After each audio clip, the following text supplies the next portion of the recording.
Hello, my chicklets. Thank you for stopping by. Today I've got a longer story for you. I am really excited about this one. I do hope y'all had a happy Pride, and I figured what a way to kick off the ending of it than a nice long story. This one is a lamp story for anyone who's very specific about their pairings. Also, I typically recommend you check out that description for the content warnings. I'll make sure to include them, but also if you open up the link, it gives you a little more detail. Without further ado, let me read to you Cursed. Chapter 1. Freedom with a Price. The sun shone down on Roman, delightfully warming his skin in a way that was familiar but all too distant of a memory. He had grown pale in his isolation, and he was happy to enjoy the sun as it poured on him. He had hidden most of his valuables so that he wouldn't be robbed, save for one single ruby that dangled around his neck. He touched the protection ward with a soft reverence. His brother-in-law, Janice, had given it to him. The brother-in-law that he had hurt. The man he had betrayed. It was a reminder that he couldn't enjoy his freedom just yet. He had a job to do. You can either go on a quest to redeem yourself by finding your soulmates, or you can be fed to the dogs. He could still hear his brother's words in his head. They weren't necessarily as harsh as they seemed, but Roman knew it was Remus's way of giving an ultimatum. He was not a master negotiator, but anybody could get what they wanted when they held all the cards, made the game, and still cheated. Roman really hadn't had any other choice, though this freedom did afford him the opportunity to fix his mistake. 8 years. It had been 8 years since he had opened his big mouth, since he had been the cause of Janice's curse, but now he was going to fix that. Sure, Remus said he couldn't come home until he had found his soulmates, a condition of him being allowed his freedom, but if Roman could break the curse he had caused, he might finally be worthy of them again. Grabbing the reins of his horse, he started a slow trot toward the town. In the 8 years he had been locked in his tower, he had studied everything he could about curses, but the palace library was lacking. His parents had not believed the royal family should meddle in magic. That belief was only made stronger when Roman lost his soulmate connection. It was his burden to bear for his part in getting Janice cursed. He hadn't meant to. He had been young, wanting to share in his brother's joy. Remus and Janice had found each other less than 6 months after the twins had turned 16. It was mostly due to Remus's obsessive nature, but it had worked for them. Roman had been ecstatic. Every romantic bone in his body burst with happiness, knowing his brother had found his soulmate. Then, he had accidentally spilled the news to the whole court. He should have known better. He should have known not to trust the nobles. The worst part was, even after his parents reprimanded him for his actions, he didn't make sure Janice was safe. A powerful sorcerer came by to curse Janice, wanting to make him a liar and turn him into a snake, dangerous to those around him. The sorcerer had tried so hard to keep Janice from being king, but Janice had his own magic. He had been protected and only partially cursed, but the guilt in Roman's heart remained. Half of Janice's body took on snake scales. Remus had assured him that the curse didn't affect the most important parts, information Roman neither wanted nor needed. Janice was also cursed to lie when the sun set. Roman couldn't imagine what it would be like to not be able to control your words. How many times had his brother-in-law been forced to say that he didn't love Remus despite the opposite being true? Janny really doesn't blame you, Ro. It's just your own head that's acting like an ass. Roman doubted that, which was why he needed to fix it. He could almost hear his brother's response. Nothing I can do to convince you otherwise, so you're just gonna have to find someone who can beat the sense into you. His grip tightened, and he sped the horse up. Roman wasn't going to go looking for his soulmates until he proved he was worthy of them. He had to prove he could learn from his mistakes and fix them. First, he would break Janice's curse. Then he would find his soulmates. But to break a curse, he needed more information. Remus had told him of a library that housed magical tomes, something he had built during Roman's isolation. His brother, now the king, had told him if he had any hope of finding his soulmates, he was going to need some help. That was true. He was definitely going to need help, and a library full of magical information would be a great place to start. The town wasn't very far away. less than a day's travel. By the time Roman got to the gate, the sun was beginning to set. It cast a beautiful auburn light across the area, which Roman would have been more inclined to enjoy if there weren't a commotion at the gate. A very tall, thin man with a traveling cloak was speaking rather animatedly at the guard, who was holding very tightly onto their sword. "Sir, all I'm asking is that you relinquish the material you bought today." "And all I'm saying is that for a town that now has a library dedicated to the arcane, you are being needlessly obtuse." Roman instantly felt a warmth and a pull towards the man, who was speaking as he dismounted his horse and carefully walked up to the two of them.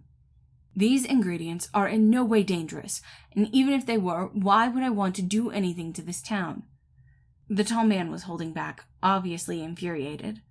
"What seems to be the problem?" Roman asked, standing with his shoulders back, proud and tall, though he barely came to the other man's shoulders. He wanted to touch his protection amulet, but he kept his hands by his side. He'd been locked up for so long, he wasn't sure he could still fight if it was needed. The guard looked Roman up and down. He wasn't wearing anything to denote him as a prince, at least nothing that was easily visible, but he also knew his face was fairly well known, especially this close to the castle. Hopefully that would be enough. "Nothing, Your Highness. I'm simply trying to prevent this ne'er-do-well from practicing magic that might harm the town." Both the guard and the tall man had turned to look at Roman, and he ignored the way both set of eyes bore into him, each with their own intent. "If I remember," Roman stated, "there is a library here specifically meant to teach and explain magic, correct?" "Well, yes, and thus it would make sense that you would have people coming from different areas to gather ingredients they need for said magic. So I ask again, what seems to be the problem?" If there is no problem, I believe you should allow this man to go on his way. It is late, and it is often not safe to travel alone." He finally turned to look at the taller man, one eyebrow quirked. "Will you be safe traveling this late?" "Yes, I know how to protect myself." Roman nodded, thankful the other took his cue to leave, and after a few more seconds of staring at the guard, they folded, bowing their head and letting Roman enter the town without further issue. The library would already be closed for the evening, and it was rather late, so he found the nearest inn to the gate, paying the gentleman at the bar for a room, hoping he could get enough rest to make tomorrow a fruitful day. Chapter 2. Hope and Fading Lights. As Logan made his way back to the cottage, his mind drifted to the man at the gate. Something about him had seemed familiar, but slightly off when he first saw him, though that wasn't a surprise when he found out it was Prince Roman. King Remus had been the one who had built the library, and once it had been constructed, he had visited multiple times, constantly asking for Logan to pick his mind. It had started off with simple conversations that the king seemed to be completely absorbed in, and before Logan realized it, he had basically become the king's advisor while he was in town. Or plaything, maybe? He wasn't really sure. Prince Roman was his spitting image, except for the cleanly shaven face, yet something about him was more handsome than Logan would have expected of Remus's brother. Not to say the king was ugly, but the prince had a refinement about him that the chaotic king simply didn't. As he made his way home, his mind seemed to categorize the differences, pointing out the different things about Roman that might lead to Logan's preferences. It was a nice thought project to focus on while he walked, especially considering what was waiting for him. No, he shouldn't be thinking like that. He faced the door, hand hanging in the air. Logan had been lucky to not only meet one of his soulmates when he was young, but to recognize him immediately in their dreams.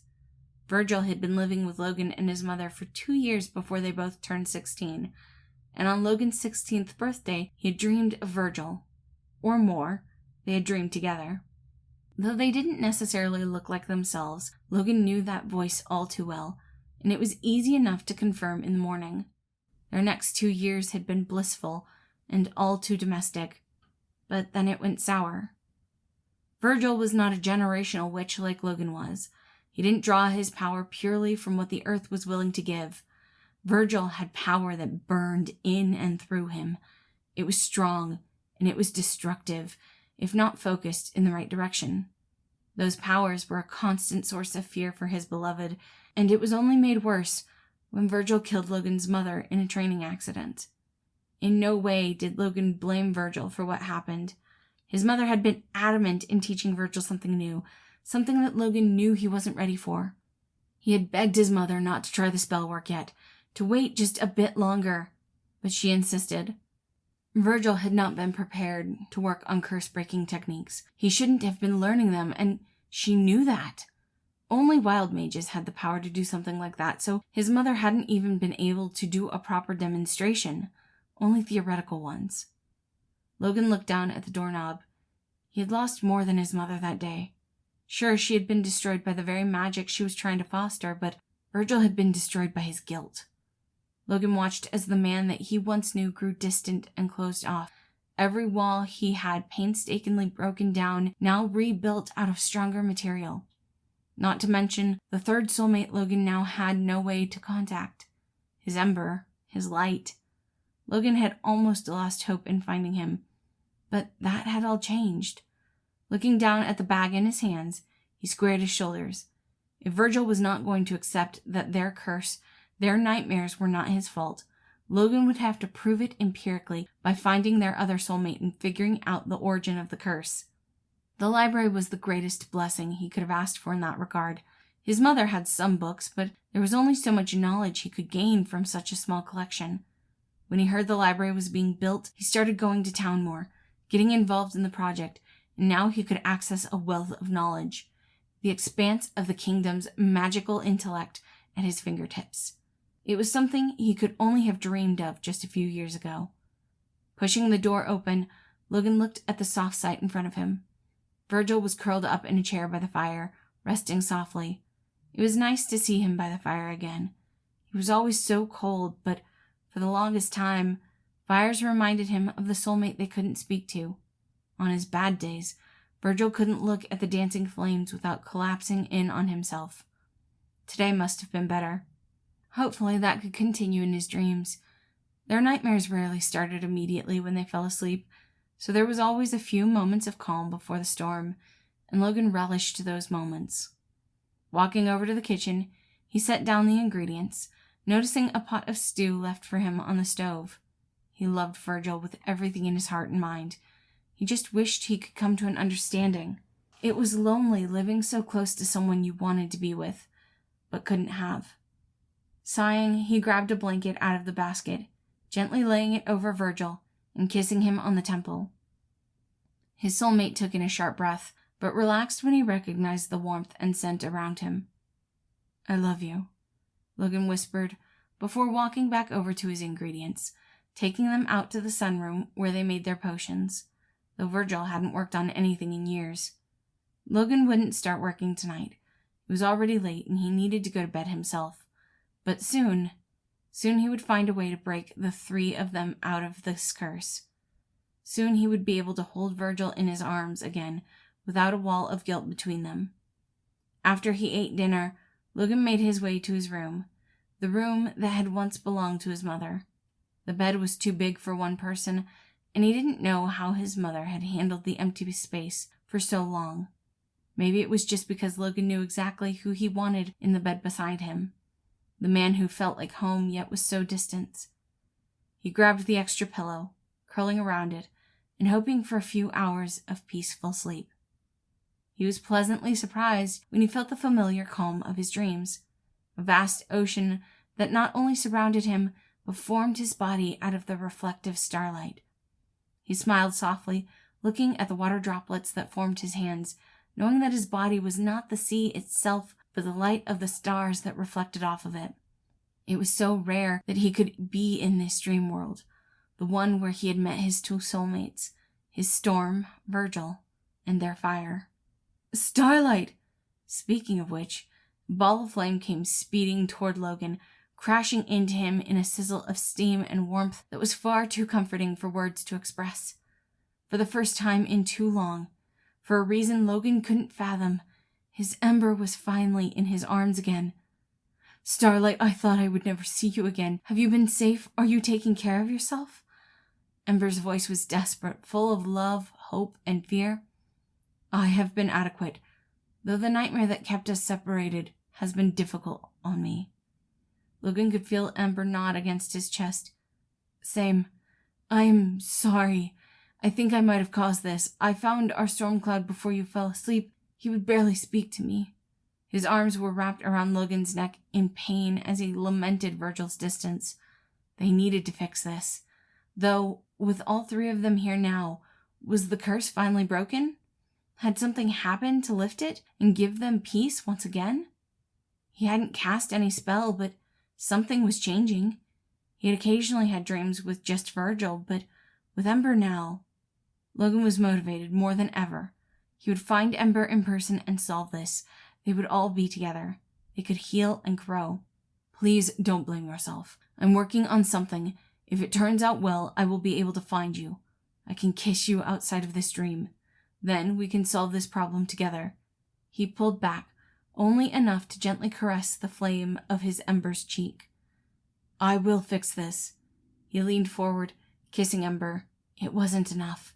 It never was, but he could see how breathless it left his soulmate. That soothed the pain in his soul just a bit. "It's not your burden to carry, but thank you," Ember muttered. "Just because you have convinced yourself this is your fault doesn't mean I subscribe to the same idea." Ember relented, and for another few moments they just held each other, basking in the light of being together again. It didn't last. The winds began to blow, and a turquoise hue overtook the horizon. Logan let go, looking into Ember's eyes. "Run," he whispered, wanting to at least see him get away safe. But he knew how this story went. The winds whipped through their quiet moment, snuffing out his fire's light.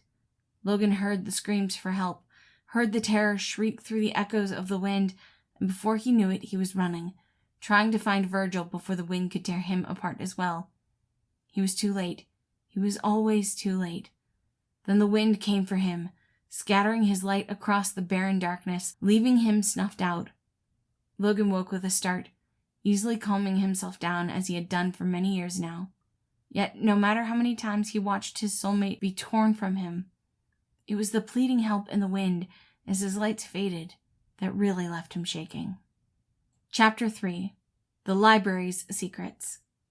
Roman shot up in a cold sweat, his breath heaving as his hand reached out for a future he couldn't touch, people he couldn't save. His shoulders dropped, breath coming out in a slow shudder as he attempted to calm himself down. He'd seen his starlight and his storm for the first time in 8 years.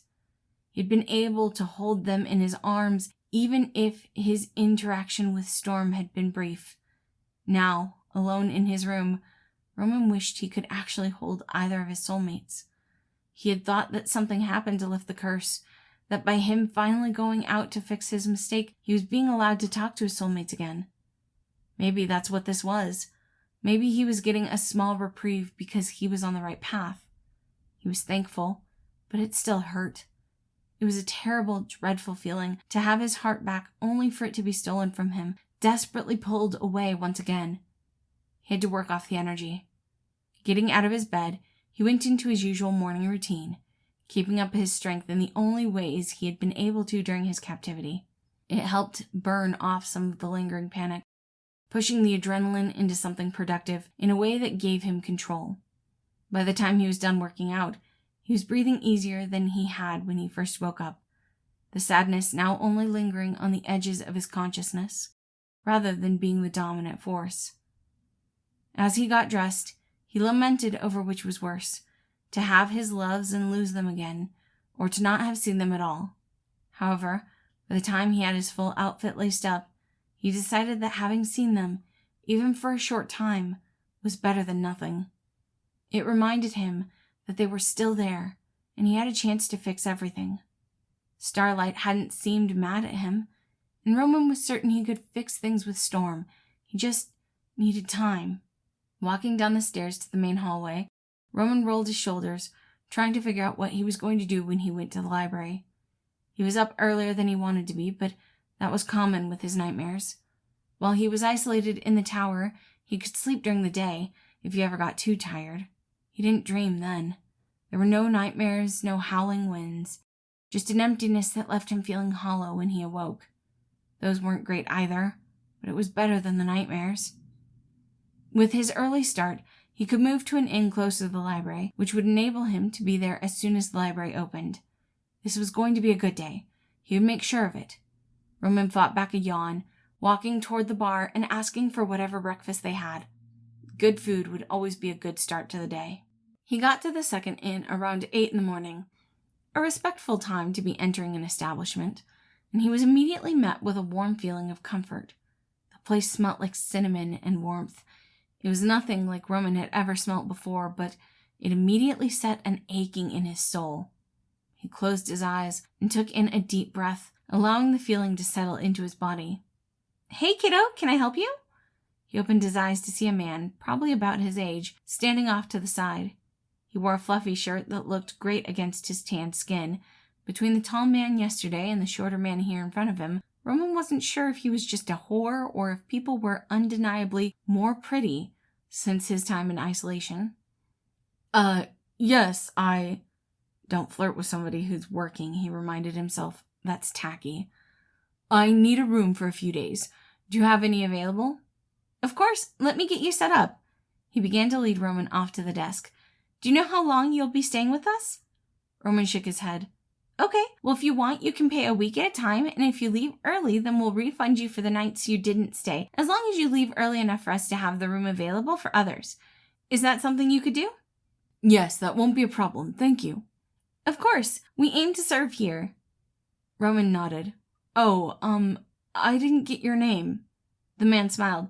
"I'm Patton. It's a pleasure to meet you." "Ro."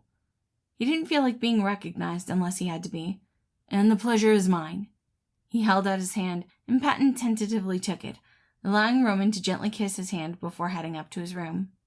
Once he had set down everything, he headed out to the library, mind filled with thoughts on the cute man and what it meant. Was his heart fickle, or was he simply lonely because of the pain he had gone through with Storm and Starlight? His thoughts came to an abrupt halt when he looked up at the library. Twin statues of Janus stood on either side of the entrance, the library's name carved above them. Hot Stuff Magic Emporium. Remus had had this library built. He told Roman that, but he hadn't told Roman that it had been dedicated to Janus. This was weird. Roman was filled with a feeling that turned his stomach, the gnawing guilt clawing at him. Yet at the exact same time, he was filled with a deep desire to roll his eyes. Not only were there 2 statues of Janus, but the whole outside of the library was decorated with snakes, dragons, and other scaled creatures. The outside of the building did not look like what most would expect from a library. It looked more like a museum, or even a temple dedicated to a god. There was no way that Janus had approved of this. He toted his own praise, but he didn't normally like the spotlight. This was definitely something out of Remus's brain. "My dumbass brother," he muttered, making his way inside. At least the inside was more subtle. It looked like a library, but with some of the railings and sconces had a slight reptilian feel to them. Roman got a bit lost in the architecture, but after about 5 minutes, someone walked up to him. "King Remus, you're, looking different today, but, not in a bad way? Anyway, I've already called Logan for you so that he may assist you as always." Excuse you. I am not King Remus. I am his far more handsome brother, Prince Roman." Oh, I'm so sorry," the librarian said. "I just assumed, and he's typically asks for Logan." Roman sighed, shaking his head. "It is fine. If this Logan is helpful and patient enough to deal with my brother, then he will suffice for me as well." The librarian nodded again, leading Roman off to an area where he could wait for what he assumed was a different librarian, someone who probably had more knowledge. He was surprised when instead he saw the tall man from before making his way into the room. "Prince Roman," he said, brows furrowed in confusion. "I thought I was called for your brother, but considering our encounter last night, this makes more sense. Is there any way I can help you, Your Highness?" He looked even better in the light of day, and Roman was completely screwed. He didn't have time to focus on beautiful men with perfectly fit clothes. "Yes, actually, I need help breaking a curse." Logan frowned. "Is this the curse on your brother-in-law?" He was not expecting that. "How did you Your brother has taken to requesting my company whenever he comes by, not to mention that it is not a secret that the prince consort has been cursed. Though I doubt your brother has sent you, as this is a topic we briefly discussed. Only the person who cast a curse can break it, with the exception of whatever loophole they included. Roman sank into the chair he had been sitting in. So I can't fix this, he muttered, a bit of freedom and a bit of hope, and yet he came up against an insurmountable wall. His eyes were downcast. What was he going to do? He touched the ruby on his neck. How was he going to fix this? The silence lasted for a while, and Roman assumed Logan had left. He hadn't. Not unless you can find the ledger of whoever cast the curse. His voice was slow, thoughtful, and brilliant. My mother, the one who taught me magic, said that she kept a list of every spell she ever cast for another person, and your brother has requisitioned every magic book in the country. Maybe the ledger is here. Logan didn't sound convinced, but it was at least a place to start. Roman wasn't sure why this man was trying to give him hope, but it made him smile. Thank you. I guess I have a lot of books to search through. I'm sorry to have taken time away from your day. Roman wasn't sure if he could search this entire library, but he had to try something. He had to figure out a way to break Janice's curse. He had to fix his mistake. As he stood to leave, he didn't see the man look at him quizzically, nor did he feel the look being burnt into the back of his head. He was too focused on moving forward. Chapter 4. Shadows of the Past. No! Virgil choked out, shoving the blankets off as he looked around the room. It took him a moment to realize that he was in his home, but the moment he did, he turned to look at the bedroom. He'd left the door open last night before falling asleep by the fire, but it was closed now. That meant Logan had come home safely. He knew that. He had seen Logan in his dream, just briefly last night, but it was still nice to verify. Ember had been so excited to talk to him, to see him again, but he couldn't. Virgil looked back to the dying fire, unable to grab the bucket beside him to smother the flames. He couldn't keep staring at the way they weakly lapped at what was left of the wood. He couldn't watch the way they begged for their survival. Instead, he did what he was best at. He ran. Virgil got up, leaving the blanket on the chair as he went to tend to the chickens and their personal garden. Logan had suggested both after Virgil had shown a reluctance to go back to the city. This was before the curse, before Virgil had done something so completely unforgivable, back when the demons in his life were the shadows of other people, and not the shadows within himself. It looks like no one has treated you well, not even yourself. That's okay. I think Logan and I can work with you on that. He heard her voice. Every day it echoed in his mind. I had a feeling the two of you would be soulmates. Even if you hadn't been, you always were going to be my son. How disappointed would she be to know he had become the storm that destroyed her son, that destroyed his own soulmates. Virgil began to collect the eggs for breakfast, looking to see if there were any other vegetables ready to harvest. He'd thought about leaving Logan before, letting him build his own life, and maybe find their third. It hadn't worked for either of them. Virgil had not made it past the clearing in the forest before his heart cried to be back with Logan. He snuck back, just to show himself that his love was better without him, and he had seen Logan broken down by the chickens crying. Virgil had hugged him, and Logan clung to him. After that, Virgil never played with the idea of leaving again. Even if this was his fault, and he had brought this pain on both of them, he would never leave Logan. He couldn't stand the thought of Logan crying alone, not when it was Virgil who had taken his mother from him. When he entered the cottage again, Logan was already up and moving, folding the blanket and putting it away. "Good morning," Virgil muttered, shoulders tense as he walked towards the kitchen. He refused to look his soulmate in the eyes, refusing to relive the mistake of his past this early in the morning. "Good morning. Were you able to get a bit of rest?" "Probably more than you." Logan nodded, and in the corner of his vision, Virgil could see his mouth opening and closing as he tried to find the words to say. Probably the words to express his anger and frustration. Virgil tried to ignore it, tried to ignore the swelling emotions in his mind. I found a potion yesterday which might help. The change of subject broke him from his thoughts. Yeah? What'd you find? It's a spell that will allow you to see your soulmate's aura. The spell work seems to follow a proper schema and makes sense, though the author is a bit dramatic for my taste. He calls himself the Master of Deceit, though most of his spells seem to be about seeing the true nature of the world and the weave. I will probably be working on that for most of the day. Okay, so you'll be out in the sunroom most of the day? That is correct. Would you like me to bring out lunch for you? That won't be necessary. You are already making breakfast. Virgil nodded. Didn't Logan realize that this was the best he could do? After everything, making their meals was the bare minimum he could do in taking care of Logan. Thank you, Logan said, walking over, his hand ghosting over Virgil's body, but he flinched away. He didn't deserve to be touched. Can I help? He asked, stepping back away from Virgil, allowing his hand to fall to his side. If you want. Do we still have any cheese? Yes, I'll go get it. With breakfast, they had a side of awkwardness, a tension that hung in the air like early morning fog. Virgil wanted to break the silence, wanted to make a sarcastic quip that would make things better, but he knew that this was his fault, and he deserved every moment of it. Thank you again, Virgil, for making breakfast. I always appreciate your cooking. He was saved from responding as the crystal ball flashed with light, a notification that someone was sending them a message. Those were almost always for Logan.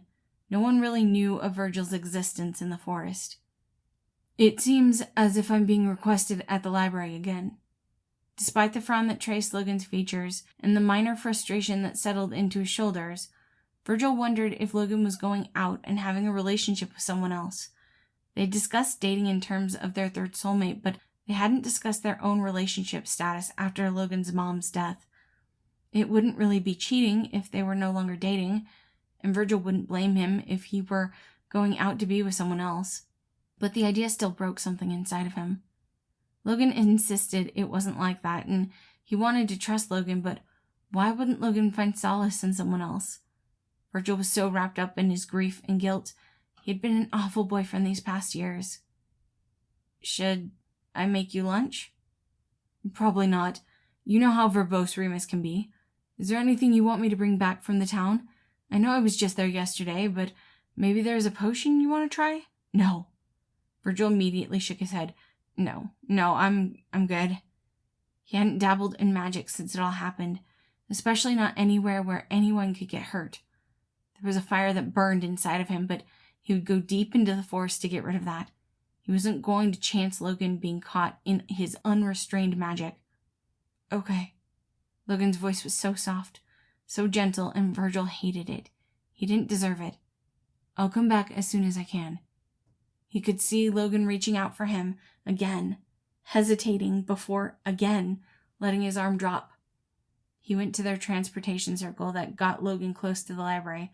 It was only one way, but King Remus had paid to have it installed so that he wouldn't have to wait when he wanted to ask Logan questions. Virgil watched Logan disappear and crumpled onto the floor, resting his head in his knees. He could already tell today was going to be a very bad day. Chapter 5. Invisible Chains. After leaving Logan, Roman rolled up his sleeves, figuratively, and got to work. There were so many books in the library, but Logan had given him a place to start. He needed to find out if there was a section that had the ledgers from other magical users. That seemed like the type of book they would have been allowed to keep secret, though. Had Logan's mother submitted her ledger? No. He didn't have time to think about the past and history of a man he had just met. A man his brother must have already had some kind of relationship with. A man who held himself with confidence and towered over Roman, yet had spoken so softly. Roman smacked his cheeks, forcing himself to focus. Ledgers, he muttered to himself before making his way toward a librarian. Excuse me. Oh, Your Highness? Prince Roman, he said, watching the librarian's shoulders relax a bit. I'm looking to see if you have a specific type of book, But first, can I get your name? Yes, of course. I'm Lycott. What can I help you with? Thank you, Lycott. I was informed that among your tomes you might have ledgers or books where those with arcane influences were able to record spells and curses they cast. Oh, we have a few of those. They provide a really interesting context, but it's not a large section. That's all right. It is at least a place for me to start. Could you please lead me there? Lycott nodded and began leading the way to the other side of the library. It looked like this area was still being organized. We are going through a lot of these books and trying to figure out exactly who they belong to. When the king had the books collected so that they could be copied, he of course had us make notes of who donated what, but ledgers were often kept for a long time, especially in generational families. Is the person you were looking for deceased or living? Deceased. That does increase our chances of having it. King Remus did say any ledgers belonging to a living magic user could be kept, but would need to be submitted upon their death. The biggest problem is that a lot of people also used pseudonyms. Do you know what the name they used for their magic dealings? Roman shook his head. Maybe I can... He was cut off as someone came sliding around the corner. Lycott, we have a situation. Someone read one of the spells out loud. I'm sorry, Your Highness. I need to take care of this. Of course. Roman waved him off. Please take care of what you need to. I will begin reading through these and see if I recognize anything. Honestly, as much as it would be nice to have the answer just handed to him, he wanted to work for it. Roman wanted to know that he had poured his hard work into fixing the problem he created. So he picked up the first book on the shelf and opened it up, flipping through the back few pages. The final handwriting was different, and it stated that the sorcerer had passed away of old age. Well, that wasn't who he was looking for. He put it back and grabbed the next book. This went on for a few hours as Roman's excitement and enthusiasm began to slowly drain away from him. He had known this was going to be difficult, but he also hadn't expected how difficult it would be. Some books were written in code, and he set them off to the side to look at later. Others had the same vitriol and anger of political policies as the man who had cursed Janice, but they were from over 100 years ago. Your Highness, a voice pulled him out of his thoughts as he looked over to the librarian. They were different this time. We are closing soon. Considering your heritage, you are welcome to check out the books you have set aside. I just need to make note of them. Yes, of course. I'm sorry. I didn't realize how late it was getting. His stomach growled at him, and he realized part of his frustration was hunger. That's quite all right. Let me help you get these to the front. Yes. What is your name? Adriel, she said with a soft smile, helping Roman pick up the coded books. Will you be in town for a while, Your Majesty? Yes, until I get this problem solved. I wish you the best, and please let us know if you need any help. There was a fine balance between accepting help and learning to do things on your own. 8 years away from society had really destroyed that line. Roman wanted to do everything himself. He wanted to fix everything on his own and not require anyone's help, especially after he had been dependent on others for so long, but he wasn't sure he had confidence in himself. Thank you, Adriel. I will do my best to remember that. He took the books and made his way back to the inn, feeling the sense of warmth washing over him once again.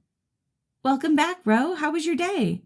The soft man from earlier was smiling at him, and Roman felt some of the worry chip away.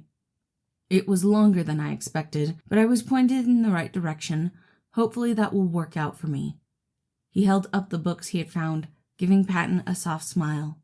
That looks like a good amount of studying to do. Have you eaten yet? Roman shook his head sheepishly. Shame on you, mister. You go sit down. I'm going to bring you some food. All right, Dad. Patton was clearly younger than him, but he just gave off those compassionate vibes that made him feel like a parent, or at least someone who actually cared. Roman's parents. He had had a complicated relationship with them. He had always thought all he wanted from them was their protection, but he realized he had never really had their love. They had locked him in a tower for 8 years because of a mistake as a child.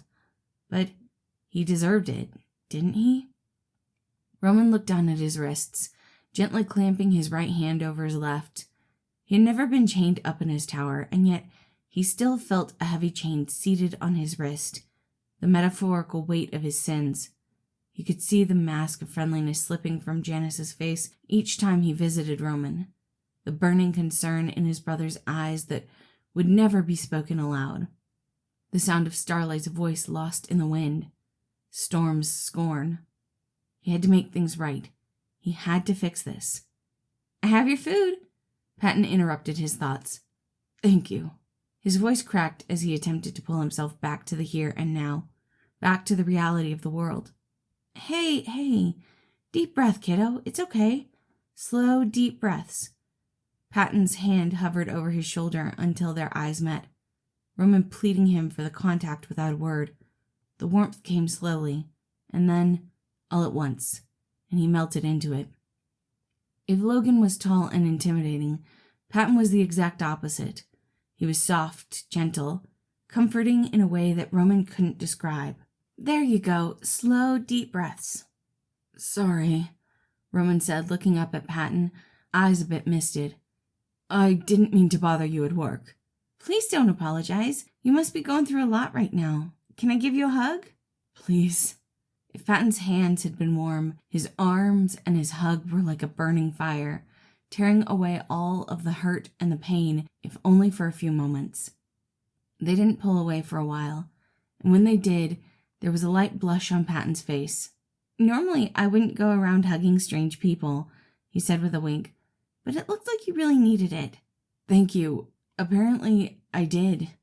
I feel better now, more grounded."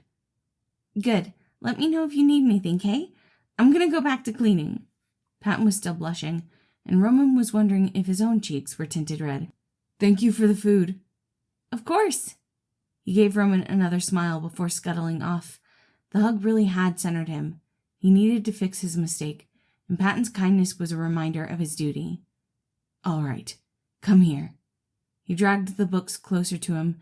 He had been taught how to decode messages, but it hadn't been something he was exceptionally good at. Remus had been better at breaking codes, and Roman had always relied on him to fill his own shortcomings. But Remus wasn't here now. He would have to push himself. Roman had spent 8 years locked in a tower. It wasn't going to hurt him to stretch his mind now that he was out. Chapter 6. A Shared Pastry. Logan wasn't sure what to think of Roman. It was obvious that his passion for things burned deeply.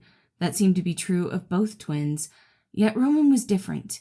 He hadn't heard much about the other prince in a few years, which was surprising. From the way he had interacted with the guard to the way he had spoke about fixing Prince Janice's curse, Prince Roman had a huge sense of justice. Typically, something like that would lead to a lot of news regarding a person, yet Logan couldn't remember a single thing in the past few years. There were rumors, of course, but no official news. He had a hard time believing the rumors were true.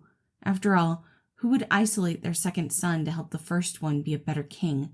That seemed ridiculous. Then again, the previous king and queen hadn't been extremely accepting of the arcane. Logan looked down at the bag in his hand. Magic afforded them a lot of things, including one of Virgil's favorite pastries, a tart with a globe on the top. Inside was a snowy scene. There was peace in the chaos, and it was something that Virgil loved. Magic made this possible. Magic was beautiful. It was the lifeblood of the world. Sure, people could use it for evil, but the issue was the people and not the magic. Opening the door to their cottage, Logan looked around. "Virgil, I'm home," he called out, not seeing his boyfriend. It was possible that Virgil was out deep in the forest. Logan put the pastry on the counter before turning toward the sunroom. It was then that he saw the dark figure curled up on the floor, silent and barely moving. "Virgil?" The panic sunk into Logan's voice as he crashed to his knees. "Virgil, I'm here." It took a while for Virgil to pull out of his head, but eventually he was able to look at Logan, his eyes misted with tears. Logan had not touched him once, but his resolve was failing. "Please, my summer storm, my lightning in the dark, let me hold you." His fingers went to push away Virgil's bangs, but stopped just short, hesitating, waiting for permission. Then suddenly, Virgil was wrapped around him, holding him for dear life. He returned the hug just as strong, burying his face in Virgil's hair. He wouldn't cry. Virgil needed him to stay strong and solid. The tears still fell. Their hug was not nearly as long as Logan had hoped, But he didn't resist as Virgil pulled away and stood up. No, Logan muttered, standing. There are things I would like an apology for, but feeling your emotions is never one of them. He wasn't good at handling emotions, especially strong ones, except in Virgil's case. He'd had years to learn exactly what Virgil needed, and he'd cataloged everything in his brain. I'm sure you were tired from that, but I bought your favorite snack. He held out his hand to Virgil, watching the hesitance in his boyfriend's eyes. You're back early. Virgil's hand sat in the air, reaching out towards Logan but stuck in place. Logan bridged the gap. It was Prince Roman, not King Remus, so I wasn't needed as much. Come on, let's eat the pastry together, and then we can have a nap. He could feel Virgil squeezing his hand gently, a thought desperate to come out. Why do you put up with me, Elle? Logan looked back at him, baffled by the question. Because I love you. But after everything I did, how could you even look at me? What happened? His voice fell, hand tightening around Virgil's. What happened wasn't your fault. She made that choice. You weren't ready. We both knew it. I just don't know why she was pushing so hard, why it had to be then. I never blamed you. It's illogical to think it was your fault. He had been a kid. They both had been kids. Logan hesitated. It brought up so many memories. We were only children. She was supposed to guide us. I'm just sad that you decided to isolate yourself from me. This was the first time they had talked, really talked, since Logan's mother's death 8 years ago. They had had small conversations, but not about this. How can you be so calm about it, Logan? This was your mother. He could hear the tiredness in Virgil's voice as he sat at their table. I mourned her. I still mourn her. But do you know what was worse? Logan asked, setting the pastry in front of Virgil with a fork for each of them. Mourning you, when you're still here. I try not to get sentimental too often, but I miss practicing magic with you. I miss curling up by the fire together. Her bed is too big, especially when you are just a room away and won't join me. I'm not ready to forgive myself. I know. And I'll keep waiting. I'm not trying to guilt you into anything. I miss you, Virgil. Logan watched as Virgil looked down at the pastry, breaking the globe and cutting the pastry in half, pushing part of it towards Logan. It wasn't much, but it was a start. The two ate in silence, legs intertwined under the table. They didn't discuss everything the two of them had been holding on to, didn't discuss all of the worries still left in both of their hearts. They just enjoyed each other's presence for the time being. When their snack was done, Logan walked Virgil to the upstairs loft, the room they shared as teens, now Virgil's and Virgil's alone.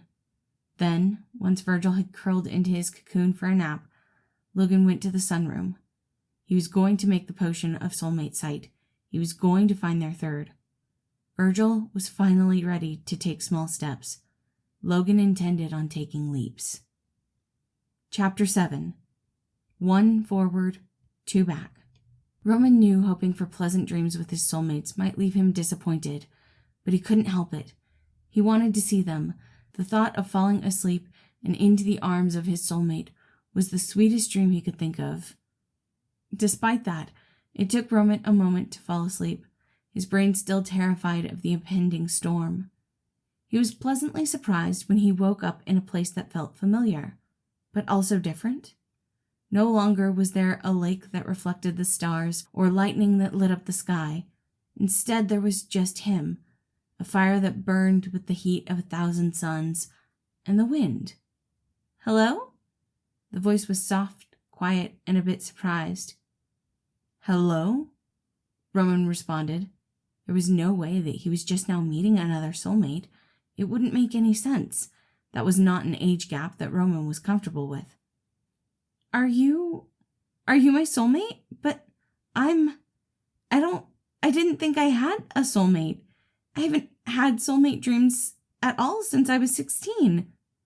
Roman looked around him, confused. He didn't see anything.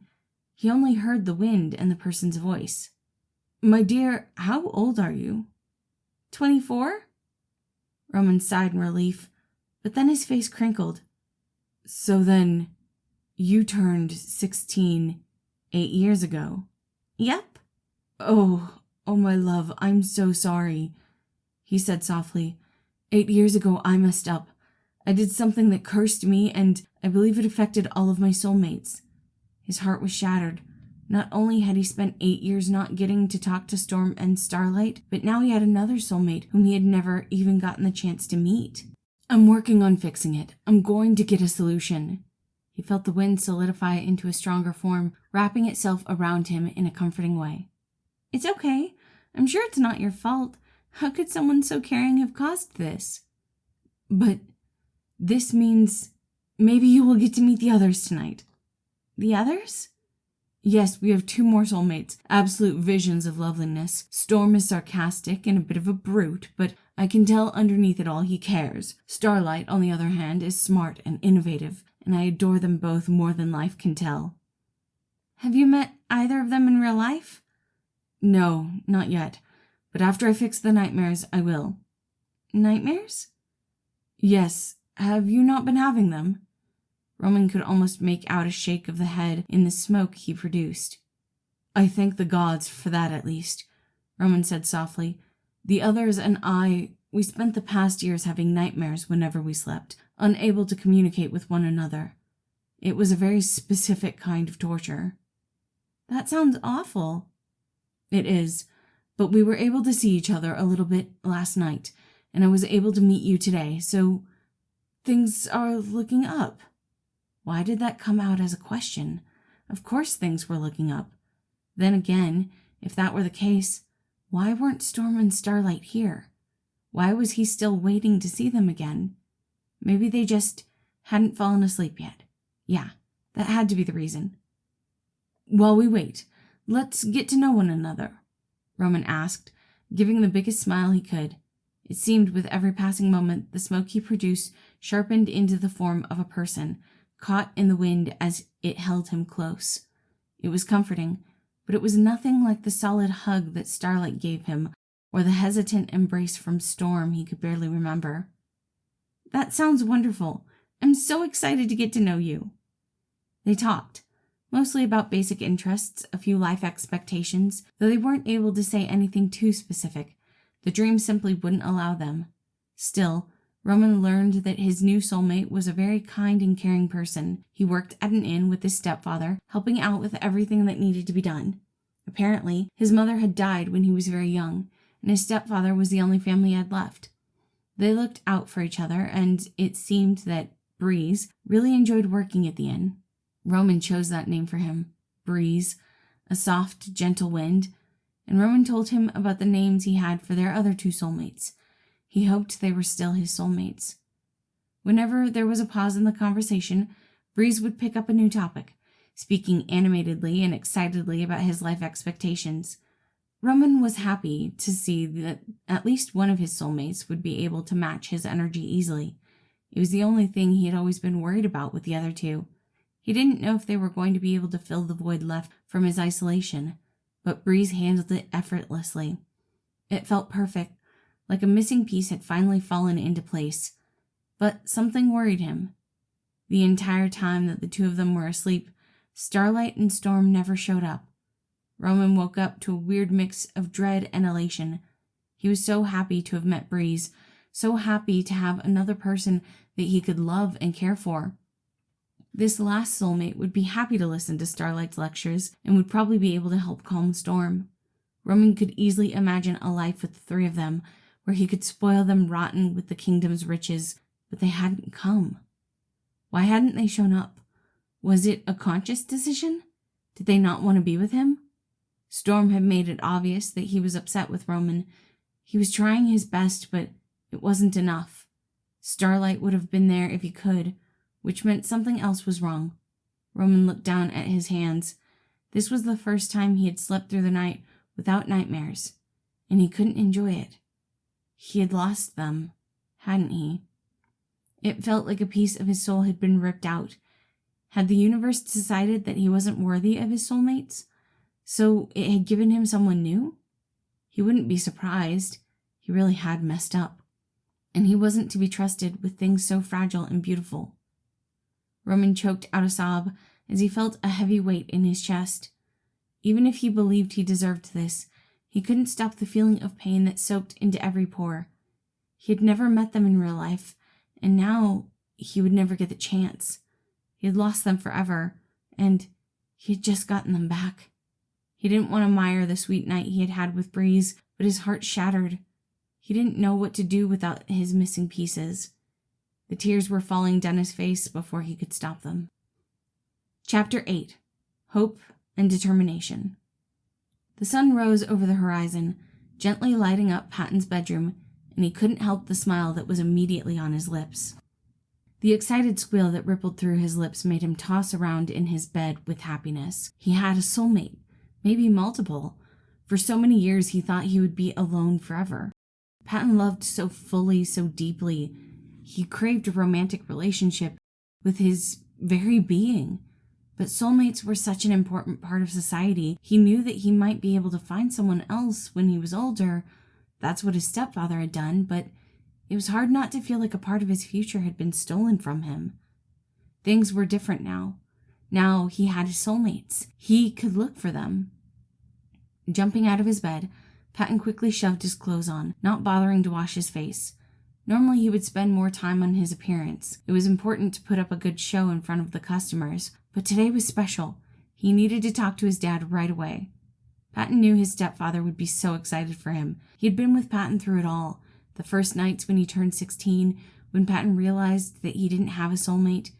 He'd cried so many times in his dad's arms, even as the years continued. Each time Patton was hit with a longing he thought would never be filled, his dad would make him some hot chocolate and remind him that sometimes family was enough. Family was enough, but now things were different. He had a soulmate. It changed everything. Patton skipped down the stairs, more than 2 at a time, almost tripping several times.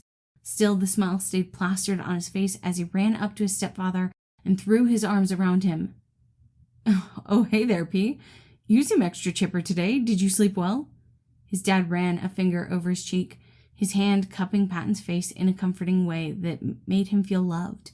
"You know I'm a good kid. I was rewarded for not resisting arrest." His smile only grew at his own little pun. "I finally had a dream with my soulmate." "What?" His dad's thumb stopped moving. Patton knew it was going to be a huge surprise. "Yeah, he seemed very sweet, and apparently I have other soulmates. We didn't see them, and I'm not sure why, but it doesn't matter. Even if it's only one, I'm sure I'll be happy with that, because that's what the universe decided, right? I can't believe it finally happened." Patton pulled away, throwing his hands up in excitement. "I mean, it finally happened." I don't know what to say, kiddo. I'm kind of surprised. Remember, a soulmate doesn't have to be your end-all and be-all. Family is also important. He pulled away from Patton, giving him a serious look. "Did your soulmate say anything about why this is the first time you two are meeting?" Patton shook his head.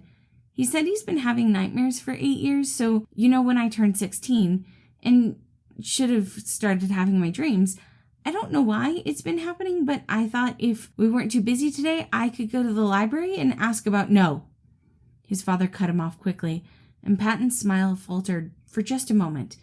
He didn't think that going to the library was a bad idea, but the way it had made his dad react was surprising. His father had never shown any issue with magic before, but Patton wondered if maybe there was an issue he didn't know about. "I mean, no. It's pretty dangerous outside of the inn. Plus, I've heard that the prince is in town, so we need to make sure that this place is completely clean, just in case he decides to come for a visit." Patton thought he kept the place pretty clean, but he knew that visits from royalty could be nerve-wracking sometimes. "Okay, if you're sure, but I can go look at the library once he's gone, right?"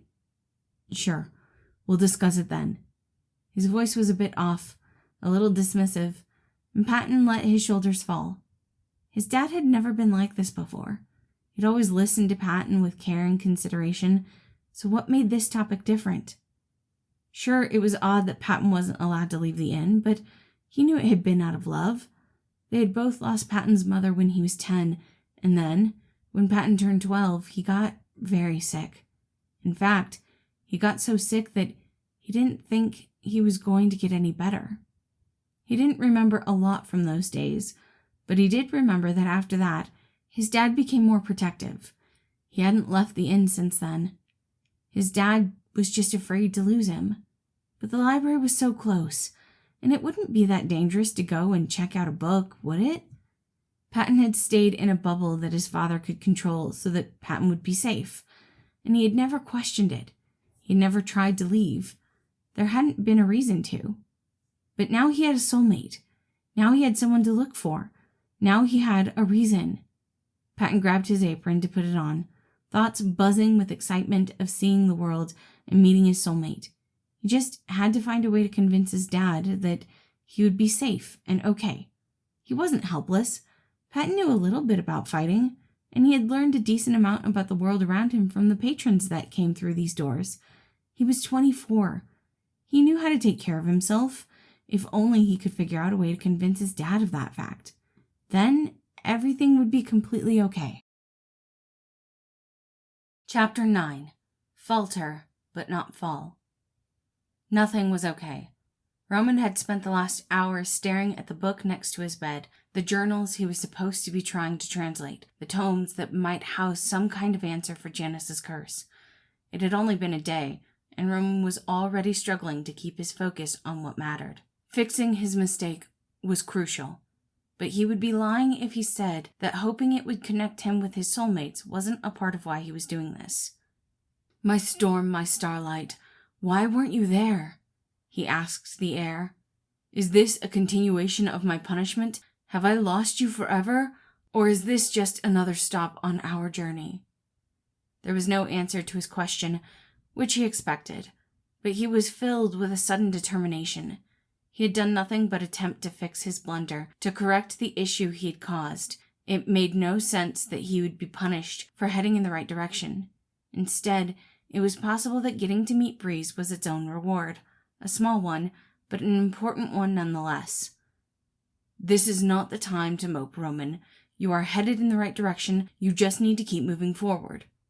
He smacked himself in the face before picking up one of the journals and starting to read through it. Having gotten a full night's rest, it was actually a lot easier to break the code, and he felt a bit silly that he hadn't noticed it in the first place. It's a reflective cipher, duh.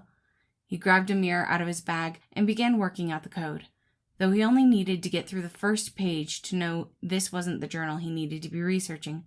First of all, the woman who had written this had put her name, Shannon Cresera, and secondly, the table of contents was meticulously kept, including a list of commissioned spells. Roman didn't make it to the end before putting the book to the side. He didn't know much about magic, but he knew a good person when he saw one, even with such little information.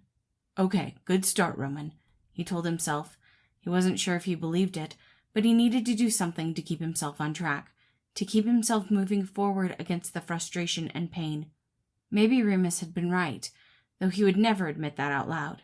Maybe he just needed to find his soulmates, figure out a way to track them down. If he did that, his dreams wouldn't have as much of a pull on him. The second code that he broke wasn't helpful either. In fact, he wasn't even sure it was a spell book because even after breaking the code, everything it talked about was related to cooking. He might have looked for a deeper meaning, but he could tell by some of the words that were used that the book was old and not written by a mage who had been sentenced to death 8 years ago. By the time he got through the third book, his stomach was rumbling in protest, and his eyes were swimming from his intense focus. This book had again been a dead end. Not that he was surprised, but it did chip the hope that had been building in him just a bit. He was trying, but things simply weren't panning out. "It's okay," he reminded himself. "You knew this wasn't going to be easy. You waited for so long for this chance. Don't ruin it by being impatient." He gathered the 3 books into his arms and headed out of his room, down into the main dining area of the inn. Roman wasn't planning on stopping, but he heard the soft tones of Patton's voice, and like a siren's call, he couldn't resist. "Ro, you're awake! I hope you slept well. I was kind of expecting you to be up earlier since you got here so early yesterday, but you did have a busy day, so I'm not surprised that you needed the extra shut-eye. Actually, I was upstairs studying these books. None of them are what I need, and that is extremely disappointing. Oh, I'm so sorry to hear that. Well, how about I get you something to eat, and then you can go back to the library and see if they have anything else that might help. I don't know. I am rather busy. He didn't really want to stop and eat. He wanted to keep pushing himself to find a way to be Janice's hero so that he could finally build a relationship with his brother-in-law. You aren't thinking of skipping lunch, are you? I don't remember you putting in a breakfast order to your room either. The stern look on Patton's face was enough for Roman to know he wasn't getting out of this. He had apparently made a grave mistake by not taking care of himself properly. I guess not. Good. The food here is superb. Always the best thing if you don't have a lot of time. You know, one of my soulmates likes puns as well, Roman told Patton, who stopped walking away. Really? Yeah, I think they matter a lot to him. Patton laughed, even though Roman knew it wasn't really funny. Still, the man smiled that bright smile at him, the soft dimples sinking into his face, and Roman suddenly felt a lot better, because he was able to do something good for someone else, even if it was small. Chapter 10. A Potion for Two. It had taken Logan 2 weeks to finalize the potion. He had thought it was going to be fairly simple, but it ended up being much more complex than his initial read-through led him to believe. The writer of the book had been very specific, down to the moon phase in which the dew had to be collected. Even when he had the specific ingredients, some of them had to be mixed in an extremely specific way. It was only halfway through when Logan realized the author was intentionally being needlessly complicated. The base of the potion used the same basic principles of a locator spell, and when Logan realized that, he started looking even harder at the recipe. He should have realized that the book was minorly coded. Not in a nefarious way. The potion would still work with the overly complicated steps, but had he realized the code first, it would have only taken him a few hours to make this potion. He made this realization when the potion was almost done, so he decided to finish the first one the way the elongated instructions had suggested. Making the second one would be much easier, but it did make him skeptical about the first potion that he had made. Done. For the past 2 weeks, he hadn't seen Ember in his dreams. The few times he had dreamed at all, he had only seen Virgil. It strengthened his resolve. He wanted his fire back. He and Virgil had been talking more, trying to get back to an understanding of where their relationship was, but he had tasted the completeness that came with contacting both of his soulmates, and he wanted it again. He wanted to be with both of them. Logan was glad he had cleared that up with Virgil. Apparently his boyfriend had gotten it in his head that they weren't together anymore. The thought broke his heart. He'd quickly resolved that miscommunication, holding Virgil close as he whispered sweet nothings in the other man's ear. They had fallen asleep together that night, an event that had yet to be repeated, but it gave Logan hope. Did you finish it, Elle? Yes, I did, he said, holding up the vial to Virgil, who was sitting off in a corner. They had also been spending more time together, sometimes just doing their own thing in silence, and it filled Logan's heart with joy. Want me to test it? No, although I am fairly certain this compound will be stable, I have no desire to risk it. Yeah, well, I don't want to risk it with you either. Logan gave him a pointed look, and Virgil's face softened. I love you, Lo, he muttered, hooking his arms around Logan's neck, pulling him down for a soft kiss. Logan relaxed into the touch. Virgil, I love you so much.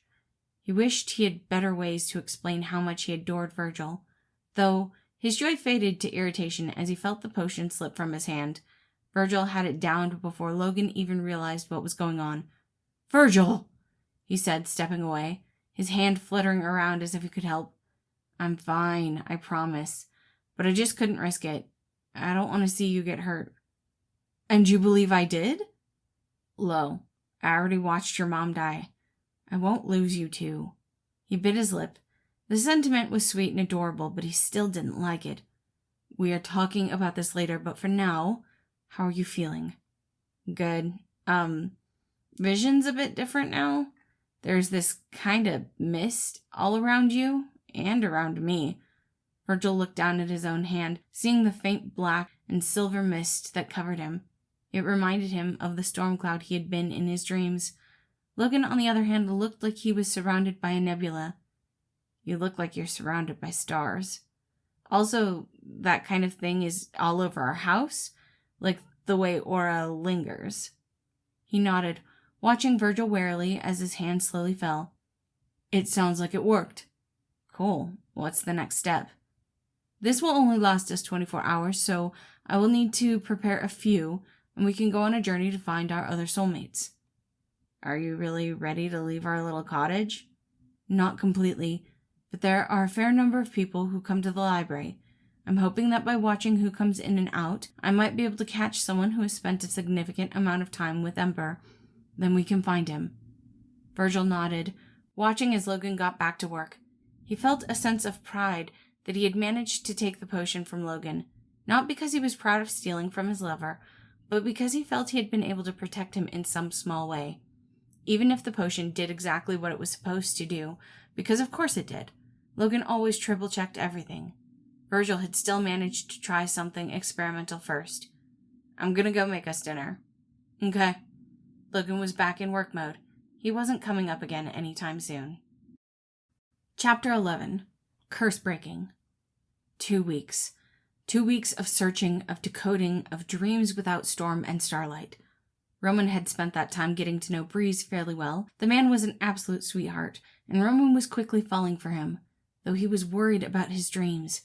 Each night he fell asleep to Breeze, and it was beautiful, but every morning he woke up with a longing that pushed him to work harder to fix his mistake. He wasn't sure how he had pulled Breeze into what he had done, but he deserved to meet the other two. Prince Roman? Lycott came running over to where Roman had spent the last 2 weeks, combing through the books one by one. I was working on transferring one of the ledgers when I realized it fit some of the criteria you were searching for. They handed the book over to Roman, who immediately started looking through it. He didn't have to look very far. The very first page told him exactly what he needed to know. This book belongs to Alistair Doyle, the Master of Subterfuge. Honestly, who puts their real name on one of these books? Of the hundreds I have looked at, not a single person has used their actual name. Okay, that is not true, but very few have, and those that did had very benign spells in their books. Roman began flipping through the pages, looking at the different spells this man had performed and the different potions he had made. When he got to the end, there was a page written out that looked more like journal writing. I have been working on this curse for some time. That commoner and the chaotic prince cannot be allowed to become the rulers of this kingdom. If I succeed, I will tear this page from my book and burn it, but if I fail, the world should be allowed to know my reasons. Roman refused to read further, slamming the book shut. He had seen a bit of spell work on the next page, and he knew this was the information he needed, but he didn't want to see anyone slandering his brother, or Janice for that matter. Thank you, Lycott. This is exactly what I needed. Is Logan here today? Logan was the only person he trusted to know how to fix this. He had been the one who told Roman that it might be possible with the Cursemaker's ledger. No. There was a look of confusion on Lycott's face, but Roman ignored it for now. That's fine. Where does he live? This is urgent. I believe out in the forest? You just need to follow the path to get to his cottage. Very good. Can I take this? You are the prince. We haven't finished copying it, so I would just ask you to be careful? Of course. With that, Roman immediately went to leave, hoping Lycott would tell someone he had taken the book. He didn't have a moment to waste. Unfortunately, he wished he had made time to get his horse from the inn. He hadn't realized just down the road was a 2-hour walk. It was much longer than he had wanted to waste, and the sense of urgency now buzzed in his veins like angered bees. The feeling barely settled when he saw the small cottage nestled amongst the trees. His feet moved faster until he was face to face with the door, hand tapping on the wood before his mind could act. Logan, I need to speak with you. It is of the utmost importance. The man who answered the door wasn't Logan. Instead, it was a man about Roman's height, with dark raven hair and a piercing gaze. He was too gay for this. Roman was not prepared for another hot man to enter his life. He needed to fix the curse on Janice. How were there so many hot men in this town anyway? Is there a reason you're pounding on my door, Mr. Hothead? His voice didn't seem malicious, but rather entertained as he slowly began to check Roman out. His eyes gazed over Roman's body, quickly changing from one emotion to the next. Roman didn't know how he should feel about it. On the one hand, a hot guy was checking him out. On the other hand, he was a prince and someone was looking at him like a piece of meat. On the third hand he didn't have, this man wasn't just ogling his body, but it felt like he was looking at something so much deeper. He needed to ignore it for now. There were pressing matters. "I need to speak with Logan. We spoke at the library, and he said that it is possible to break a curse if I have the ledger of the person who cast it. I found the ledger, and I now need his assistance." The other man's smirk and smile faded into anger and horror. He left Roman standing at the door as he swiftly turned on his foot, shouting out toward another room. "Logan, what the actual fuck?" Logan came out of a door across the great room. He must have been working on something because he was holding an empty potion bottle in his hand. Seeing his familiar face was comforting, but he was also stricken with the thought that he was about to see something very personal that he shouldn't be here for. "Is something wrong? Are you having side effects?" He hadn't noticed Roman yet, and his eyes were completely trained on the other man, full of love and concern. "Were you going to try curse breaking?" "What? Of course not. What would give you—" Logan looked over the other man's shoulders at the door. His eyes met Roman's. "Oh, Prince Roman." He paused, looking over Roman in that same piercing way that the first man had. Whatever Logan saw must have been surprising because he rubbed his eyes before looking Roman over again. "Oh, Prince Roman. And someone else?" "No, you focus. Princey over here said that you told him with a ledger you might be able to break a curse, but that's only if you are able to perform a curse-breaking spell, something you cannot do." He punctuated every word as he got closer. There was definitely more going on here than Roman was privy to. He felt very, very confused right now. "Although you are factually correct, you are jumping to conclusions, Virgil. I told him if he were able to find the original spell, we may be able to figure out what loopholes were implemented in it, and if there were none, I was going to suggest he found a mage who has the ability to curse break. I would never take that task on myself." His shoulders slumped. "Lo, why would you— I thought—" The other man was scooped up into Logan's arms, the hold loose enough he could escape, but Roman watched as he curled in tighter. "Prince Roman, why don't you come in? I think we have a lot to discuss." Roman hesitated, but eventually stepped in. "If you're certain." Logan looked at him with the softest expression he had ever seen. It made Roman's knees feel weak. "I'm sure, my Ember." Chapter 12. "Patton, kid, we need to talk about this soulmate thing." Patton's stepdad pulled him aside once the tavern had gotten quieter. He had been waiting for Roman to show up, a bright spot in his night, but he was sure he had a bit of time for his only family. "Yeah, what's up? It's exciting, isn't it?" "That's one way of putting it." You don't seem happy about it." Finally getting soulmate dreams had been one of the best things Patton had experienced. It made him feel less alone, less like the fates had destined him to be stuck inside this tavern for the rest of his life. "Oh, Pete, don't look at me like that. I'm just worried about you. People aren't always as kind as they seem, and it terrifies me that this isn't some soulmate thing, but is instead malicious magic. We've had a lot of more interesting characters come into the bar recently, and I'm just worried about someone trying to hurt you," he said, reaching out his hand to hold Patton's. "No, Ember is amazing. He's very sweet and kind, and there's no way he could be trying to hurt me." "People are manipulative. I just think it would be best if you wait for your soulmate to come find you, rather than you going out to find him. If the two of you are meant to be together, he will find you. But you are safe in this tavern. You are always safe here." Patton looked at him. His father was protective of him. They were all each other had left once Patton's mother died. He could understand why it was hard to let go, but Patton wanted to see the world. He was tired of being stuck here. The look in his stepfather's eyes kept him rooted to the ground, kept him from reaching out and trying to run away. "Okay, Dad. I'll wait." His voice was soft and quiet. "I'll wait." He saw the smile lit up his father's face as he was pulled closer into a hug. Thank you. I just can't imagine losing you two. I'm here, Dad. I'll stay safe. Chapter 13. My Storm. Roman sat on the couch, leg bouncing as he watched Logan and the other man talk quietly. His fingers gripped the ledger as he tried not to imagine what they might actually be saying about him. Logan had called him my Ember, but then returned to calming down the other man. Were these two his storm and his starlight? Apologies, Prince Roman. There were some things we needed to work out, Logan said, sitting on the armrest of the lounge chair. This is my boyfriend, Virgil, and I believe the three of us are soulmates. Are you my storm and my starlight? They both nodded. And are we still... You knew immediately, did I not? Roman wasn't sure what exactly he wanted to ask. A million thoughts were going through his head.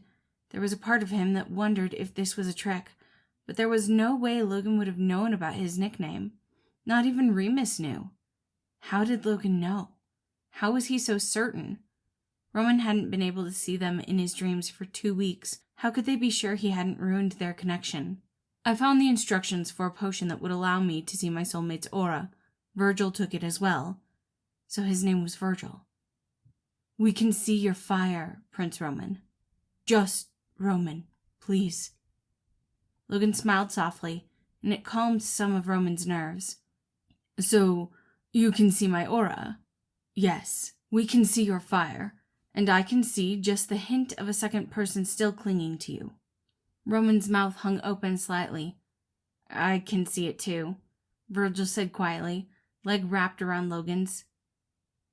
Yes, we have a fourth. I met him in my dreams over the past 2 weeks, but I didn't know I'd met him in person.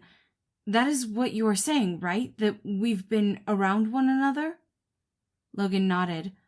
So, you have been able to have soulmate dreams the past 2 weeks?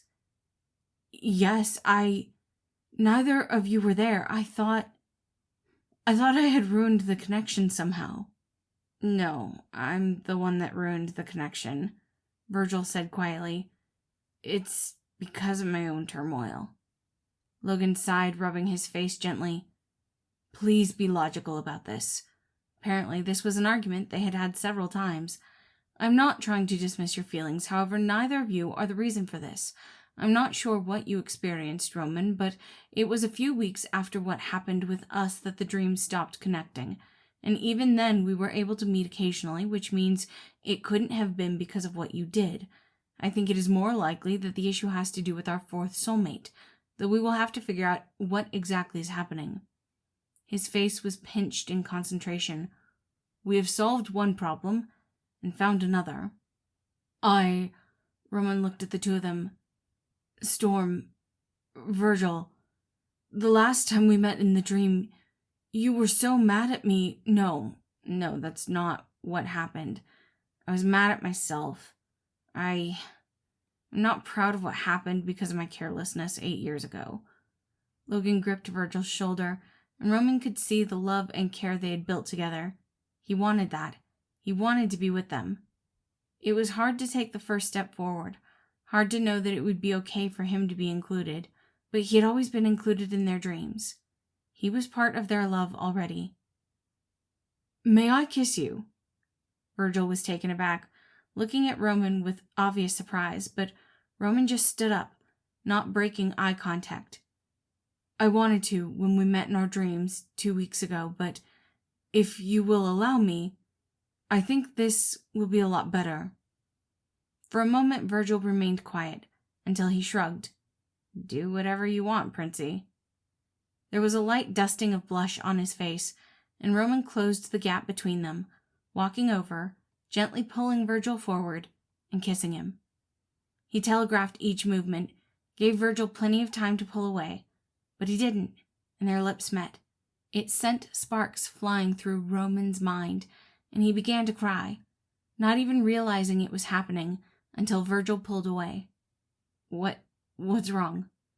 Roman shook his head. I'm just so happy. He felt like a weight had been lifted off of him. They were here. They were by his side once again. This seems to have been very emotional for all of us. Logan was looking down at the two of them with a soft, fond smile. Roman couldn't help but stand up, looking at Logan's lips for permission. He was given a nod. Their kiss was much shorter but no less magical, and Roman was left breathless as Logan pulled away. "Let's have dinner. We can talk about where we are going from here, and we can work on finding our last soulmate and rescuing them." "Him," Roman corrected. "He uses he/him pronouns, and I call him Breeze." Logan smiled softly, though there was sadness in his eyes. He nodded slowly. "Very well. Let's figure out how we can find Breeze." Roman nodded, voice caught in his throat. "Yeah, things would be okay." Chapter 14. Sunshine on a Cloudy Day. "Hello?" Patton called out to the void, but there was no response. No roaring fire to warm him, no quiet conversation. He was left with a night of silence. As he woke up, Patton wasn't able to see the bright side, and he fought to get out of his bed. Ro hadn't come back yesterday, and then to have his dreams be empty again, it felt like the happiness from his day had been taken from him piece by piece. Maybe his father had been right, and it was all just a trick. After all, just yesterday his father had insisted he stay. Patton was torn, because part of him wanted to stay, to make sure the dad who had raised him didn't have to fear for his safety. Also, he didn't mind working at the inn. However, the other part of him longed to explore the world, to meet new people, hear their stories, and find his soulmates. His father had been adamant in his fear, stringent in keeping Patton safe. He understood, he really did, but resolving to stay at the inn and then having his soulmate dream disappear was disheartening. Smacking his cheeks, Patton sat up. He couldn't let this get him down. Maybe his soulmate didn't sleep last night. Maybe they were doing research all through the night. He blushed and shook his head no. He wasn't going to fantasize about Ro being his soulmate, especially since he had started hearing rumors that Roman was more than just a traveler. He wasn't going to hold out hope for that kind of ending, no matter how much he enjoyed the idea of being the husband to the prince, so they could go on diplomatic missions together and explore the world, helping people along the way. "I don't know what this day will bring, so there is no time to wallow." He got up, even if he could feel the weight that pulled at his shoulders, and he got dressed. He would find a way to make sure today was a great day. When he finally got downstairs, he reined in his disappointment at the fact that Ro wasn't sitting at the table studying. Hopefully, it meant he was upstairs resting. Either way, Patton got to work, greeting the other customers, making sure to help them out, and watching as his dad went to the back for a little bit. He had his own room on the first floor, so that he could be close by if Patton ever needed him. It had been a long time since that had happened. A sigh left his lips as he started cleaning the table around the tavern. A few of them were sticky with spilled drinks from the night before. Normally that didn't bother Patton. He would happily clean as he talked with the patrons. This morning, however, things felt gray. The chatter of the bar was a reminder that Ro wasn't here, that his soulmate had left him as well. "No time to pout, Patton. There's chores to be done." No matter how he tried to remind himself of that, his mind wandered. He could imagine Ro sitting at the table, eyes watching Patton in a way that was comforting. He was apparently the prince. Prince Roman. Was he a good dancer?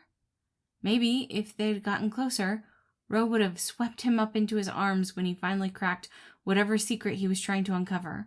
They would giggle and waltz around the room until Prince Roman leaned forward, foreheads connecting, lips just a breath away.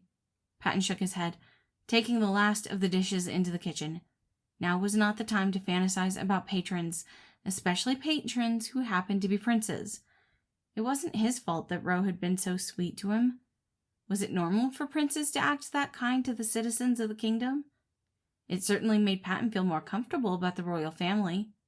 He walked out to the well, pulling up water for him to wash the dishes. By the time he was done with the dishes, he would have to start asking for late breakfast orders, and he would have to wipe down any of the tables that had gotten dirty. Not to mention he had to sweep. He always found time to do everything, but there was a longing in his chest now. He knew what it meant to have someone outside of the tavern that he wanted to see. He had tasted the outside world, and he was desperately wanting more. "Hey, kiddo," his dad said when he woke up after the lunch rush. "Everything running smoothly?" "Of course." Patton smiled up at him, but it was strained. His dad needed him here. "I don't buy it. I know that voice. What's up?" How did he tell his dad he didn't understand why he had to be stuck here? How did he fight for the freedom he wanted without hurting his dad? "I'm just missing one of our regulars. You know, Ro? I haven't seen him since yesterday, and he was so fun to be around." It wasn't necessarily a lie, though it was a partial truth, and he felt so guilty about it. He would come clean as soon as he figured out how to say what he wanted to. His guilt was made worse as his dad reached out and wrapped Patton in a hug. "You're such a caring young man, you know that?" "Thanks, Dad." He leaned into the hug, a deep squirming feeling running around in his stomach. He promised he would come clean as soon as it was possible. Chapter 15. The Breeze, the Star, the Fire, and the Storm. There was a buzz in the air as Roman, Virgil, and Logan began walking toward the library. That was the first place they intended to check for their soulmate. The only other place that Roman had spent a significant amount of time at was the inn. It was possible that their soulmate could be at either place, and all three of them were desperately hoping they could find their fourth. It was a strange idea. Roman had spent so long believing that there were only three of them, but to know he had three soulmates, and that their group consisted of 4 people, 4 hearts that could be united together, it left Roman with a fluttering feeling in his stomach. Part of him felt devastated that he had spent so long not able to love all of his soulmates, and another part of him was so excited for this adventure. "Do you think he'll like us?" Virgil asked quietly. "Not that I care or anything, but it's gonna be harder to form a relationship if I have to get him to like me first." Roman turned to his soulmate, his storm, his dark night, and smiled softly. "I'm sure he will love both of you. After all, what's not to love?" Virgil rolled his eyes, but his shoulders slumped a little bit. At least he had found Roman's words slightly comforting. When they got to the library, Logan was quick to point out that he didn't see a single speck of their other soulmate floating around in the area.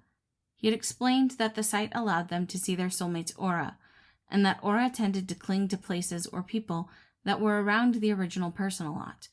Roman had been completely enamored with the colors when he took the potion, and they had left a bit later in the day than initially intended. How could anyone blame him, though, when he could see the stars that sparkled around Logan or the flashes of lightning that clung to Virgil? "So then, the inn?" he asked. "That would be the most logical place to try next," Logan stated, reaching out a hand to Roman, who took it without hesitation. This was another thing that Roman loved. He was able to touch them, finally hold them in his arms, and Logan, his starlight, was just as cuddly as he thought, though it seemed he tried to pretend that he wasn't, which honestly just made the whole process adorable. Happily holding Logan's hand, Roman led him to the inn, the excitement growing in his throat as he saw the light wisps of wind curling around the inn, inviting them towards their future. "He's here," Roman whispered. "He has been here the whole time, hasn't he? I hope it's Patton."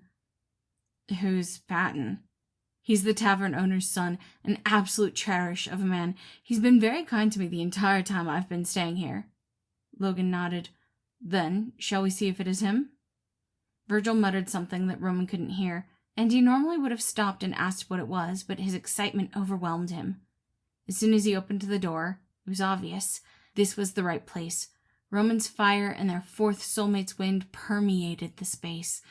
Each inch and corner seemed to be covered in the wind, though Roman's fire seemed to cling only to the few tables he had used. "It's him. It has to be him." Roman began looking around, trying to find Patton. Instead, he saw the tavern owner and walked quickly up to him. "Sir, might I speak to your son? I believe that he is my soulmate." He was expecting excitement, jubilation. He had not been expecting the shadow that crossed over the man's face. "My son doesn't have a soulmate.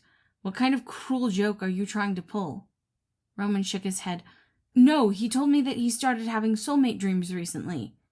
Fantasies. My son is clinging to hope, and I would appreciate it if you wouldn't indulge his delusions.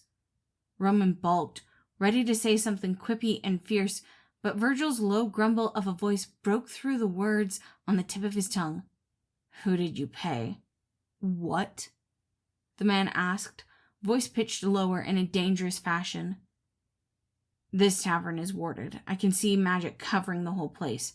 It's strong, too, somewhere between a spell and a curse. So who did you pay? And what did you ask them to do? I don't like what you're insinuating, young man.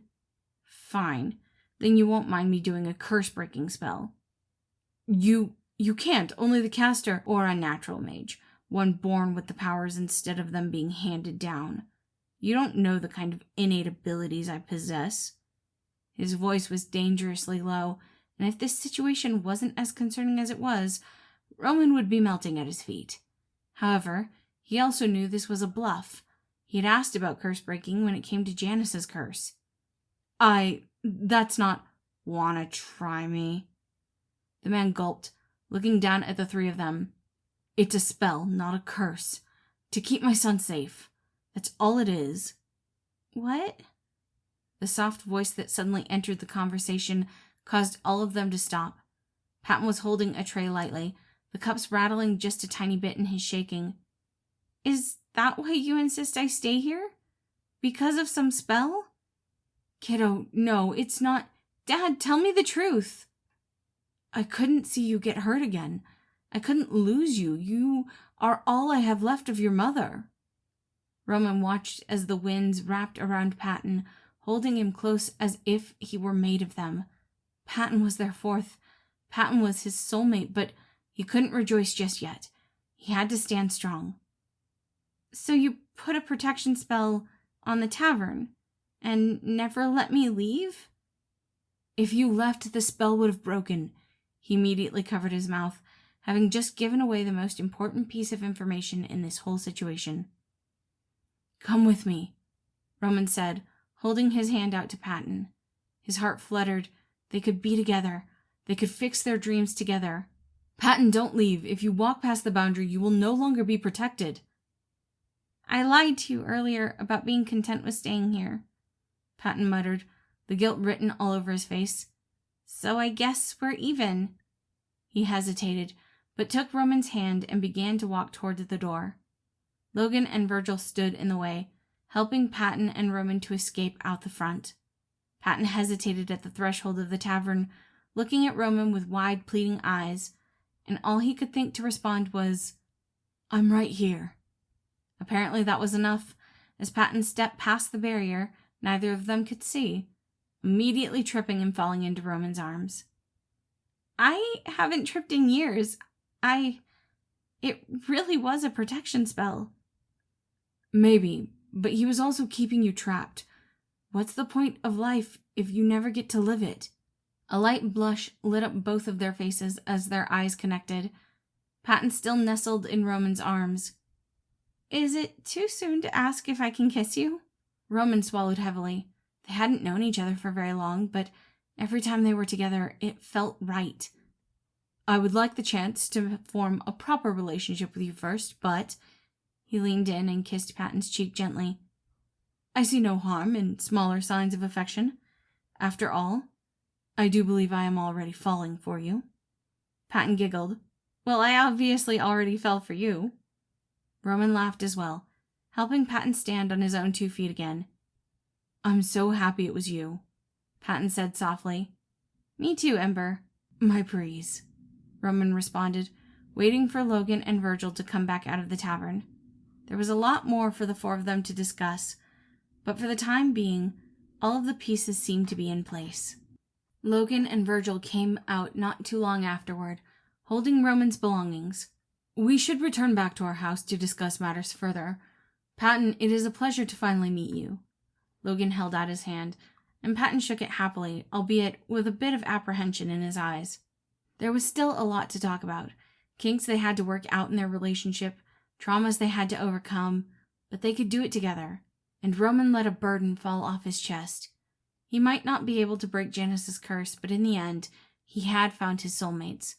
He was no longer alone. As a bird flew above them, he noticed its majesty for the first time in a long time. He was no longer looking towards a future he thought he would never have. Instead, the present was right here in his face, smiling happily at him. He couldn't help but let out an airy laugh.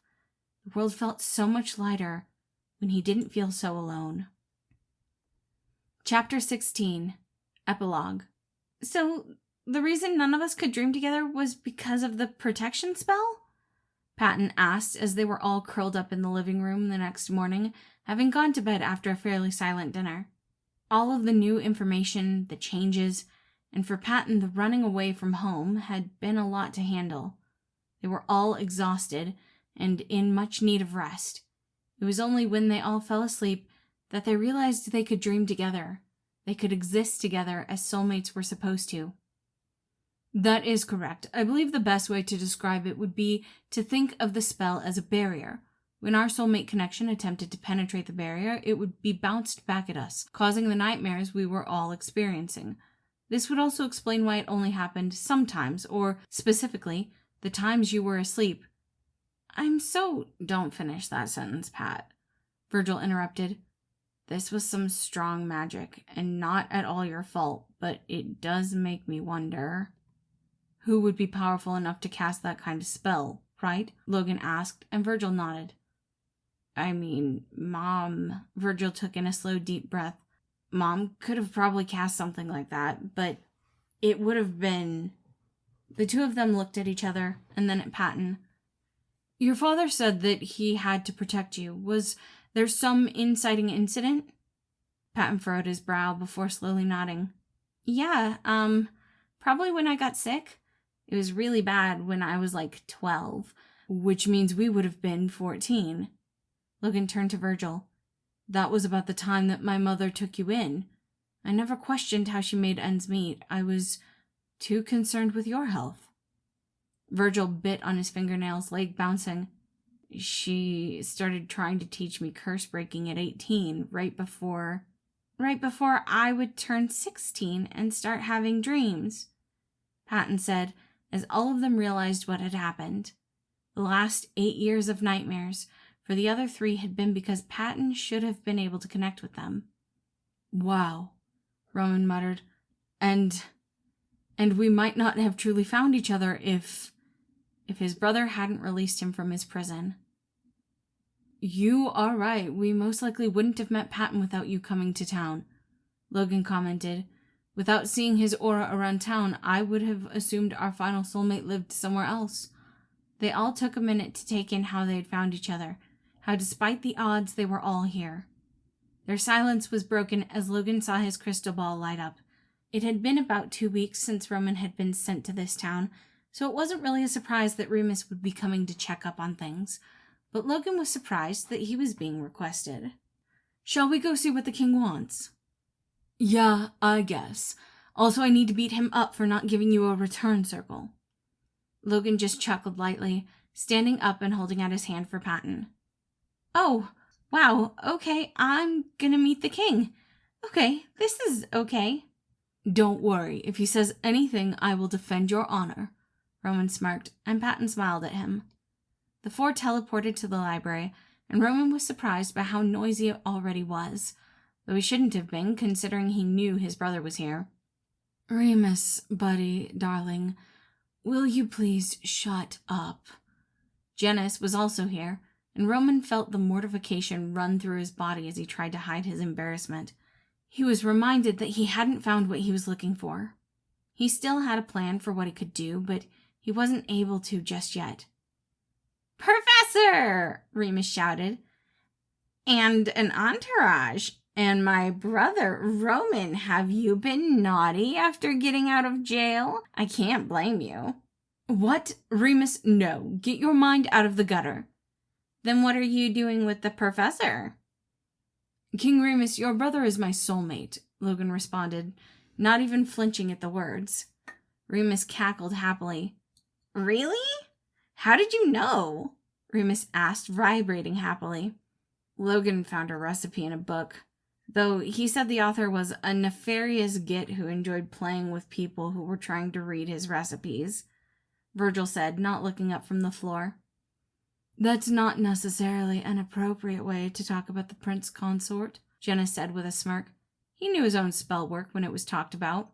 Of course it was you, Remus laughed, dragging Logan off to the side as he started asking questions, leaving the other 4 men standing awkwardly in the room. Are you going to introduce me, my prince? Janice had walked up to the 3 of them. Yes, of course. This is Patton and Virgil. A pleasure to meet both of you. Roman watched from the corner of his eye as Janice gently kissed both of their hands. Sorry, Roman blurted out before Janice could say anything else. I found my soulmates, which means I'll probably return to the castle, but I haven't finished breaking your curse. I have a plan, I just need a bit more time. I'm sorry. I never wanted you to. Roman's head shot up. What? Prince Roman, I never wanted you to break my curse. It can be a mild inconvenience at times, but Remus understands me well enough that it is hardly ever an issue. I don't mind this curse, and honestly, most curses come with their own advantages if you know how to spin it. He smirked, before slowly letting his face fall into a softer smile, holding his hand out.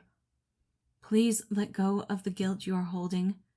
Your parents were a testament to proper parenthood. He rolled his eyes, voice dripping with sarcasm. But you don't have to hold on to their ideas. You aren't broken because of a mistake. I've already forgiven you, a long time ago, he said, tapping the protection amulet around Roman's neck. The prince's breath stuttered before he flung himself at Janice, who was obviously taken aback by the hug. Well, now that that's all well and taken care of, Remus clapped. Time to show Janny the front of the library. Roman snorted, taking a step back. Good luck with that. And Remus, we have some things to talk about, so don't let Janice murder you. Janice quickly looked at Remus. What did you do? Remus smirked, grabbing his hand. You'll see, love. You'll see. Thank you all for listening. Again, this story was cursed. It was written as a gift for Anxious Logic on Tumblr back in 2021 for the Tumblr gift exchange. I do hope you all enjoyed the story, and I hope you have a wonderful day. Happy Pride Month, y'all.